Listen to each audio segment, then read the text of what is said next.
Okay, good day. Welcome back. And this is lecture 5. And there are actually 5 parts in this lecture. Let me start with recapping what you have learned last week. We actually has a shaft.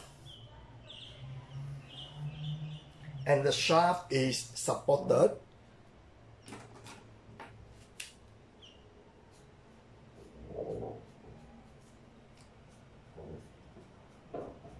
we also introduced a applied force,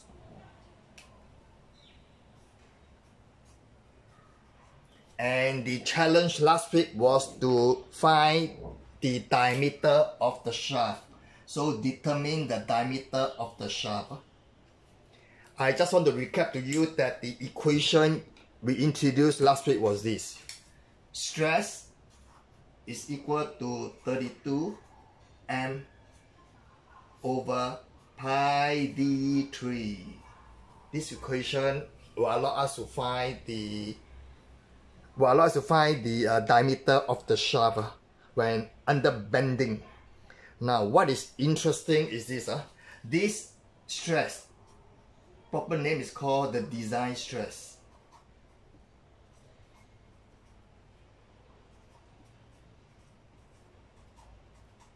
This is design stress. Now let me just highlight that today the topic is on torsion. So I put the big word here, torsion first. Torsion.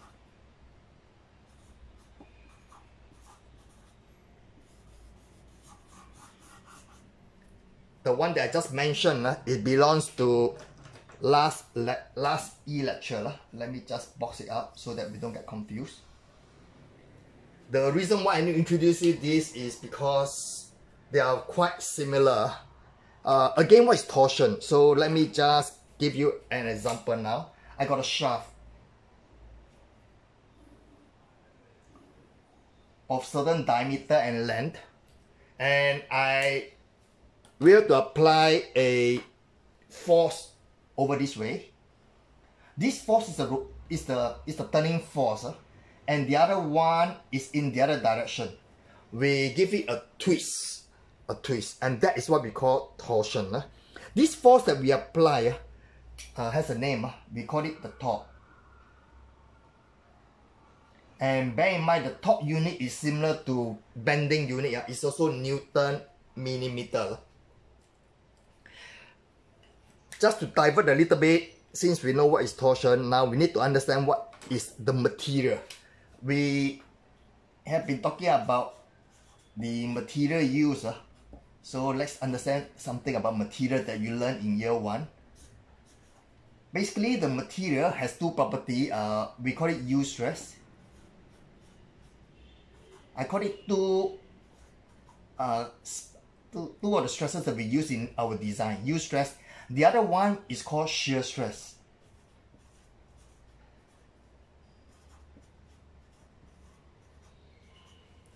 So every material you have, you can look at the handbook and you find that you have a value for U stress and a value for shear stress.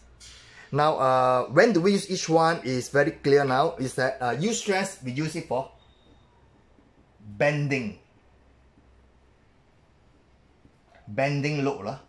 And under bending load, we have the equation, which I'll repeat it here again.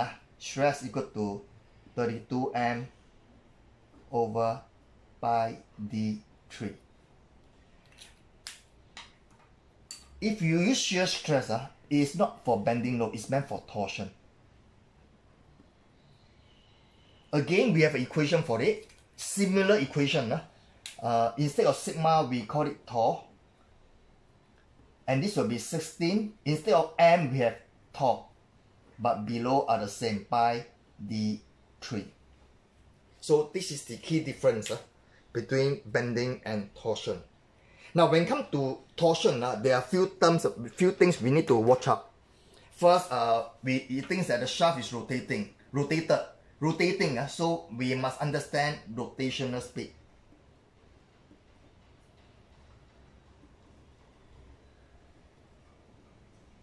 So in our context, rotational speed, we have a symbol called N, and it could be revolution per minute, or it could be revolution per second. But in our engineering aspect, we have introduced term called omega, and the unit is radian per second. So basically, we need to know the relationship between revolution per minute (RPM) to radian per second. So its relationship like this: is 1 RPM is equal to 2 pi over 60 radian per second. So take note of this equation here lah. Make a note of this equation. It's going to be very useful. And when we turn the shaft, actually the whole objective is to transfer power. So we need to understand power. Power equation is P equal to T omega. P is power. The unit of power is in watts, W. T is torque. The unit in torque is Newton meter. Newton meter. And omega is the rotating speed.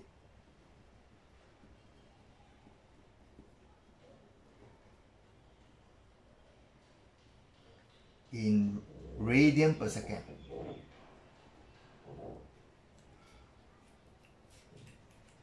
And with this knowledge, we will attempt a question in part 2 of this e-lecture. Bye.